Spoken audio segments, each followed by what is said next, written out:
Amperge Convida, com Heloísa Carpena. Nesse episódio, vamos tratar de um tema no qual o MP possui um protagonismo marcante e que se tornou bastante atual em razão das emergências climáticas que nós estamos vivendo. De fato, onde for preciso proteger o meio ambiente, o promotor de justiça é o primeiro a ser chamado. Seja porque são questões essencialmente coletivas, isto é, que interessam à coletividade como um todo, seja porque o MP desde cedo se estruturou com órgãos, promotorias, especializados incumbidos dessa proteção, antes mesmo da Constituição Federal lhe atribuir essa importante função. Eu vou conversar sobre tudo isso com um especialista, o promotor de justiça Vinícius Lameira Bernardo, que é titular da primeira promotoria de tutela coletiva do Núcleo Cabo Frio, é mestre em Direito Público Internacional com ênfase em meio ambiente pela Universidade de Melbourne, Austrália, e é membro da Abrampa, onde integra o projeto Abrampa pelo Clima. Boa tarde, Vinícius. Muito obrigada por aceitar o nosso convite. Eu vou começar te perguntando, como é que surgiu, de onde veio o seu interesse, tanto pela proteção ambiental com esse aspecto, nas mudanças climáticas. Boa tarde, Heloísa. Boa tarde a todos os ouvintes do podcast da Amperge. Heloísa, primeiramente, obrigado pelo seu convite. É um prazer vir aqui falar sobre mudanças climáticas. É um tema que está mais em voga hoje em dia, Há alguns anos atrás não se falava muito, mas o tema não é novo. O tema sobre mudanças climáticas já se discute desde a década de 70. Tivemos a Convenção Quadro das Mudanças Climáticas, que é de 92, e ela é incorporada no ordenamento jurídico brasileiro lá em 94. Então, o tema não é novo. Bom, como é que eu entro nessa área do meio ambiente e especificamente do clima? Eu me torno promotor ambiental em 2009. Nessa promotoria que eu sou titular hoje, eu fui substituir o nosso colega Murilo Bustamante. E aí trabalho de 2009 até 2014 na área ambiental. Nesse período eu passei pela promotoria de meio ambiente de Cabo Frio, passei pelo GAT, fui subcoordenador do Centro de Apoio. Em 2015 eu vou fazer meu mestrado e até então, Heloísa, eu não conhecia o tema mudanças climáticas. Nós já tínhamos uma política de mudanças climáticas, eu não aplicava no meu dia a dia. E até então eu achava que ela não tinha muita aplicação para o promotor. Então vou fazer meu mestrado, me inscrevo na cadeira de mudanças climáticas para me aperfeiçoar no tema. E aí eu percebo, na verdade, que o Ministério Público já faz litigância climática há muito tempo, mas a gente não chamava de litigância climática. Por que eu digo isso? O fenômeno das mudanças climáticas, ele se refere à concentração de gases de efeito estufa na atmosfera que provocam um aquecimento global. E com isso geram impactos tanto em sistemas naturais, ecossistemas, como sistemas humanos e cidades. Bom, e essas emissões de gases de efeito estufa, elas provêm de setores que o Ministério Público tem atuação histórica. Então vou te dar um exemplo, Heloísa. Resíduos sólidos. Lixão, ele emite gases de efeito estufa, um especificamente que é o metano, que é um gás superpoderoso. O Ministério Público já atua historicamente no combate à erradicação de lixões. No entanto, a gente nunca chamou esse tipo de litigância como litigância climática. E quando eu me deparo com o tema e começo a estudar principalmente os setores de onde provém gases de efeito estufa, eu vejo que isso tem tudo a ver com a atuação do Ministério Público. Então a gente pode atuar para reduzir emissões de gases de efeito estufa, por exemplo, no licenciamento ambiental de plantas industriais que geram gases de efeito estufa. Outra atuação histórica do Ministério Público. Cidades são responsáveis pela maior parte das emissões de gases de efeito estufa. Nossas promotorias de urbanismo têm atuação histórica. Então, por meio da nossa atuação, a gente pode sim contribuir para a redução dos gases de efeito estufa. Você está numa promotoria especializada em Cabo Frio, que é a região dos lagos, A gente pode dizer, embora seja praia, não seja mais exatamente ali naquele litoral dos lagos, mas está inserido dentro da mesma região. Quais são os problemas que você encontrou lá e que te levaram a aplicar isso que você descobriu no seu mestrado e que estamos chamando aqui de litigância ambiental? Bom, primeiro... Aliás, desculpa, litigância climática. Litigância climática, sim. Que hoje em dia, até nós que atuamos na área, a gente prefere dizer atuação climática, para não colocar tanta ênfase no manejo de ações judiciais, né, e buscar a solução consensual. Nem sempre é fácil, eventualmente a gente tem que recorrer à litigância climática, né? Bom, dentro da minha cidade, por exemplo, no planejamento urbanístico, eu posso atuar fortemente na questão da mobilidade urbana e exigir ou tentar obter acordos para reduzir, por exemplo, transporte motorizado individual. Como é que a gente faz isso? Atuando em defesa do transporte coletivo, tentando fazer com que o transporte coletivo seja o mais amplo possível, tenha o maior número de linhas, o maior número de horários, para que a gente consiga atrair essa população do transporte individual motorizado para o transporte coletivo. E em outras áreas também, a atuação de resíduos, como eu falei, isso atuando para reduzir emissões. Agora tem um outro lado, né? A gente falou das causas do aquecimento global, tem as consequências do aquecimento global, que são justamente os impactos negativos, adversos, né, sobre ecossistemas ou cidades. Especificamente, eu trabalho numa cidade costeira, então a gente tem que ter em mente o planejamento da cidade, para onde essa cidade vai crescer. O maior risco ali na minha região é o aumento do nível do mar, que é um impacto global. Já temos ilhas no Pacífico já muito perto de desaparecerem, e isso vai ser um problema. Então a gente tem que trabalhar o gerenciamento costeiro e a preparação das cidades para os impactos. Um deles, o aumento do nível do mar. Eu li há pouco tempo um refugiado climático, né, uma dessas ilhas do sul do Pacífico, que pediu asilo à Nova Zelândia, se não me engano, e o caso dele foi apreciado na Corte Internacional. É um tema do momento, né? A gente está vivendo isso. Esse inverno, por exemplo, aqui no Rio de Janeiro, um calor extraordinário que a gente não estava acostumado a ver. Mas vamos aprofundar um pouco nesse planejamento. Você está falando dessas iniciativas, isso tem um pouco um jeito de administrador, quer dizer, vamos incentivar o transporte público, vamos gerenciar os resíduos sólidos.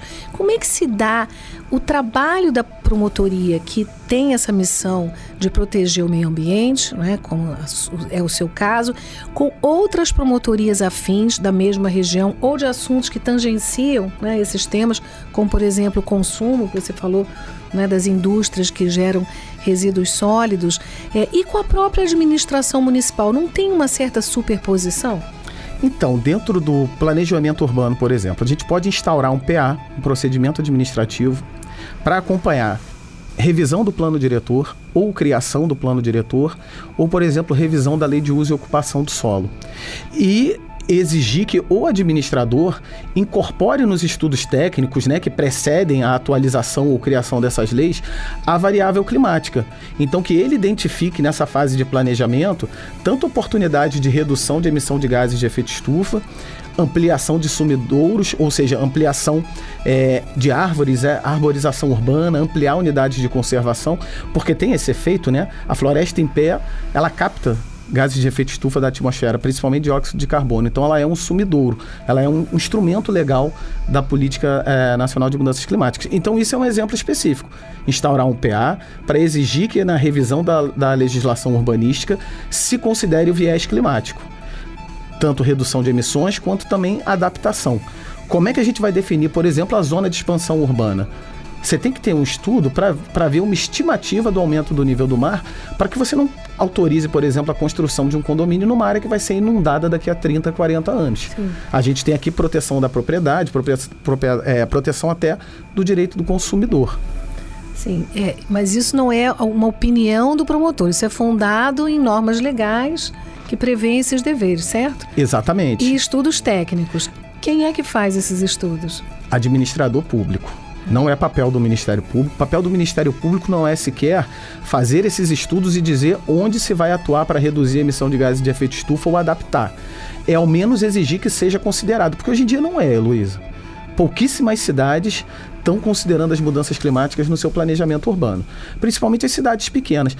Você veja, existe um instrumento legal que é o plano municipal ou plano estadual de mudanças climáticas. Pouquíssimas capitais têm. Esse número veio à tona agora por conta do desastre lá no Rio Grande do Sul. Salvo engano, não tenho o dado exato aqui, mas eu acho que das 27 capitais, só 15 têm plano de mudanças climáticas. Ou seja, o administrador público ainda não está incorporando no seu planejamento a questão das mudanças climáticas. Então, eu vejo o papel do Ministério Público como alguém que vai fomentar que essa tomada de decisão pública seja baseada em evidências, considerando, dentre outras questões técnicas que têm que ser consideradas no planejamento urbano, as mudanças climáticas. Isso é muito importante, né? Esse fomento, como você colocou, porque o administrador vai mudando, né? E esses programas são programas de longo prazo, que muitas vezes ultrapassam o próprio mandato daquele representante, não é isso? Então, esse é um complicador a mais. Muito, é um complicador enorme, principalmente porque a gente está falando de um país que tem inúmeros cargos comissionados. Então, muitas vezes você tem aquela administração com inúmeros... A falta de continuidade, né? Exatamente. Por isso que uma outra atuação importante que complementa, né, essa atuação do Ministério Público Ambiental é as promotorias de patrimônio público, que tem atribuição para exigir os concursos, para que cada vez mais a gente tenha concursados que sejam a verdadeira memória, né, daquela política pública. E muitas vezes os procedimentos administrativos do MP passam a ser a memória quando você tem uma solução de continuidade nesses programas. E aí, aprofundando uma questão que você falou, o que o promotor pode fazer, né, especificamente, né, para não ficar essa fala muito de administrador? A gente vem trabalhando isso na Abrampa. Tá. Queria falar sobre a Abrampa, chegamos no ponto, vamos lá. Pode ser? Claro, você integra, né, a Abrampa, especialmente, né, no debate sobre a atuação do MP nas mudanças climáticas. Então, o que é relevante nessa temática, nível Brasil? Então, vou falar só um pouco histórico então, Luiz, se você me permite. Como eu te falei, eu volto do meu mestrado e me dedico, num dos trabalhos que eu fiz no mestrado, foi especificamente pensar como o Ministério Público pode atuar na área de mudanças climáticas. Fiz esse trabalho, por coincidência, em 2018 é iniciado um trabalho na Abrampa, pelo colega Luciano Lobê, promotor do Mato Grosso do Sul, em que ele queria fazer uma cartilha. Trabalho embrionário, não orientando, mas lançando luzes no tema, para que o promotor perceba que ele tem sim um papel a cumprir em relação a mudanças climáticas. Ainda que seja um promotor como eu, de cidades pequenas, do interior, ele pode atuar nesse sentido. Então o Luciano começa a fazer essa cartilha e eu conheço o Luciano pela Abrampa. Então a gente faz essa cartilha lá de 2018, teve apoio de organizações da sociedade civil e a gente cria o primeiro manual de orientação do promotor em como trabalhar com litigância climática. E na época a gente usava bastante o tema litigância climática. Depois disso, em parceria com o IERB, a gente faz aqui no Rio de Janeiro um curso, levou quase um ano, feito para promotores, assessores e membros da Abrampa também, então foi uma iniciativa conjunta. E durante esse curso nós trouxemos inúmeros especialistas para que a gente conseguisse compreender o problema, né? Onde está o problema, onde estão as causas, onde estão as consequências e tentar atuar em cima desses temas. Então o trabalho da Abrampa, todo esse tempo, vem sendo no sentido de capacitar membros do Ministério Público a trabalharem com mudanças climáticas. É o projeto Abrampa pelo Clima, que não tem só a frente de capacitação. São 4 frentes, tem também a frente, por exemplo, de aperfeiçoar a análise de impactos climáticos durante o processo de licenciamento ambiental. Temos uma cartilha também e uma cartilha específica para licenciamento ambiental de empreendimentos de óleo e gás. Faltou a gente dizer, assim, falha da entrevistadora, que a Abrampa é uma associação brasileira de promotores do meio ambiente. Quer dizer, os próprios promotores é que se organizaram, né, em torno dessa associação para trocas, né, como você explicou, e também, aí vem a minha pergunta, para desenvolver políticas a nível nacional. Isso acontece na prática? Acontece sim. A Abrampa, né, a Associação Brasileira de Promotores de Meio Ambiente, que já teve, por exemplo, nosso colega Sávio como presidente, ela hoje é a maior associação temática do Ministério Público Brasileiro. Nós somos quase 500 integrantes, temos promotores de todos os estados e de todos os biomas brasileiros. Isso é muito rico na Abrampa, porque frequentemente a gente tem evento lá sobre Caatinga, o bioma dos Pampas, Gaúchos, Amazônia, Cerrado, Pantanal. E tudo isso está interconectado, né? Não tem como separar essas regiões, não é isso? Não tem como, tudo interconectado. É claro que nós temos, né, trazendo para o tema das mudanças climáticas, o perfil das emissões é muito diferente, vai variar de estado para estado. Vou te dar um exemplo.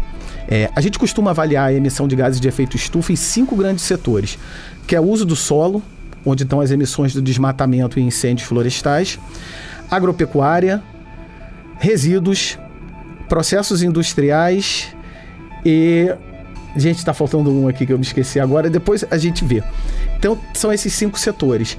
Estado de Rondônia, a maior parte das emissões é desmatamento. O promotor, o Ministério Público de Rondônia tem que estar preocupado com o desmatamento, né?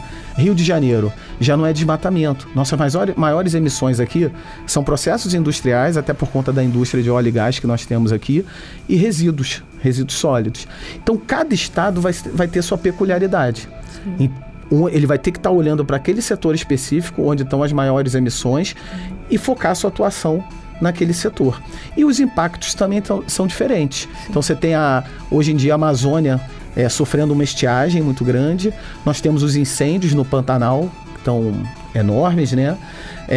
Nós temos a questão que a gente já tem que atuar, né? Mas, por exemplo, aumento do nível do mar é um problema das cidades costeiras. Mas está tudo interligado, como você falou, Heloísa. Embora haja peculiaridades regionais que exijam uma adaptação da própria instituição. Então, o Ministério Público não atua só de forma reativa, né? Depois do desastre acontecido. Tem uma atuação de prevenção. Eu li que o Rio de Janeiro é a primeira dessas cidades com maior risco de elevação do nível do mar. É verdade isso? Sim, Rio de Janeiro, eu não lembro exatamente, tem um ranking das cidades. Porque eu sei que Recife, por exemplo, é a cidade mais vulnerável do Brasil.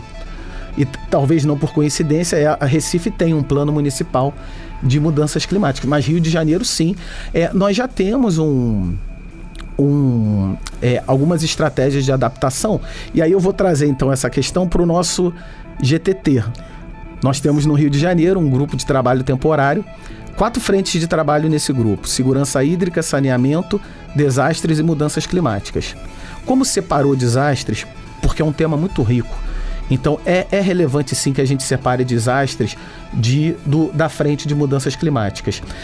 Então, dentro de mudanças climáticas, a gente está avaliando o estágio atual de implementação da política estadual de mudanças climáticas e da política municipal da cidade do Rio de Janeiro de mudanças climáticas.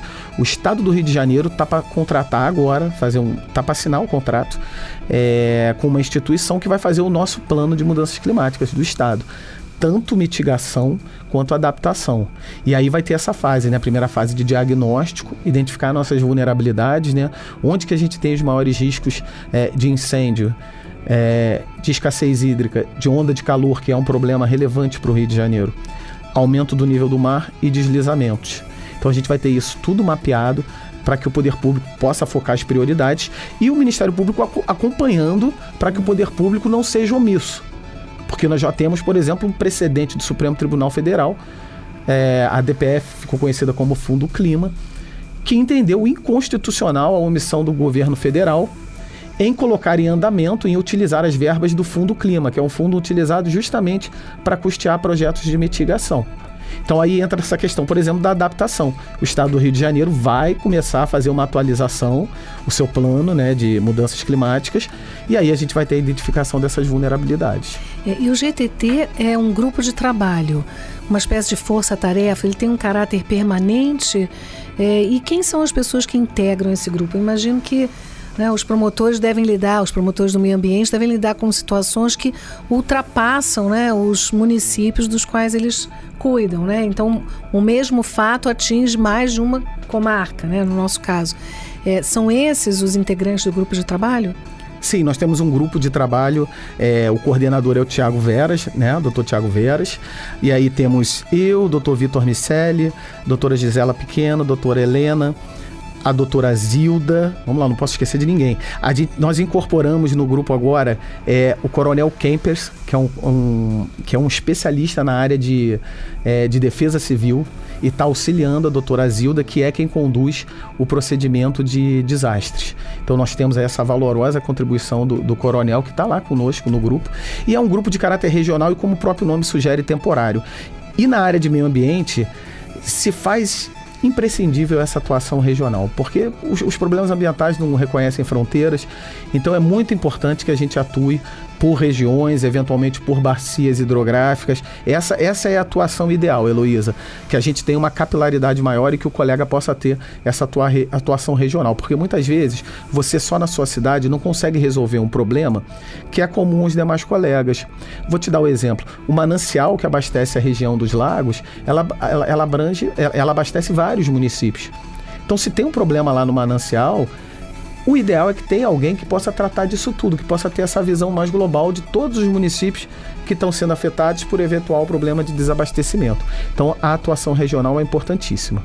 Tem um aspecto de prevenção, mas também repressivo, né? Caso esses poluidores não cumpram as regras legais ou as recomendações, o Ministério Público também atua nesses casos. Sim, o Ministério Público atua tanto na prevenção quanto na repressão. Agora, na questão dos desastres, o foco nacional do Ministério Público, e eu falo nacional porque isso é resultado de um trabalho que vem sendo feito dentro da Comissão de Meio Ambiente do Conselho Nacional do Ministério Público. Foi feito um trabalho muito relevante lá, conduzido pela a doutora Tarsila, o doutor Leonardo Castro Maia, e inúmeros outros colegas. Tivemos colegas do Rio de Janeiro também nesse grupo. Doutora Denise Tarim, que foi entrevistada aqui no episódio 33, quem não ouviu, fica a dica. Exatamente, doutora Denise Tarim, doutora Vanessa Katz, fizeram um trabalho excelente, e a gente está voltando o olhar para a prevenção, estruturar as cidades, estruturar as defesas civis. Teve um relatório do Tribunal de Contas da União, não me recordo o ano, acho que foi lá por volta de 2021, fez uma análise do orçamento que estava sendo investido. Quase 60% do orçamento relacionado a desastres sendo investido na recuperação de desastres. E só aproximadamente 30% na prevenção. Então a ideia é que a gente consiga reverter isso, colocar mais foco na prevenção, aprimoramento dos sistemas de alerta e monitoramento, custeio das defesas civis, implementação dos fundos. Esse é todo um trabalho que está sendo feito no GTT também, coordenado lá pela doutora Zilda, então ela que está mais à frente pode falar com mais propriedade. Mas a gente está focando muito nessa questão da prevenção e estruturar a administração pública para poder lidar melhor com os desastres quando eles ocorrerem. Eles vão voltar a ocorrer e cada vez com mais recorrência e com mais intensidade. Temos que estar preparados para isso. Sem dúvida. Vinícius, muito obrigada pela sua entrevista. Eu vou encerrar convidando os ouvintes a acompanharem o nosso podcast toda terça-feira. Um novo episódio está disponível no site da Amperge, no site da Rádio Roquete Pinto e no Spotify. Amperge convida, com Heloísa Carpena.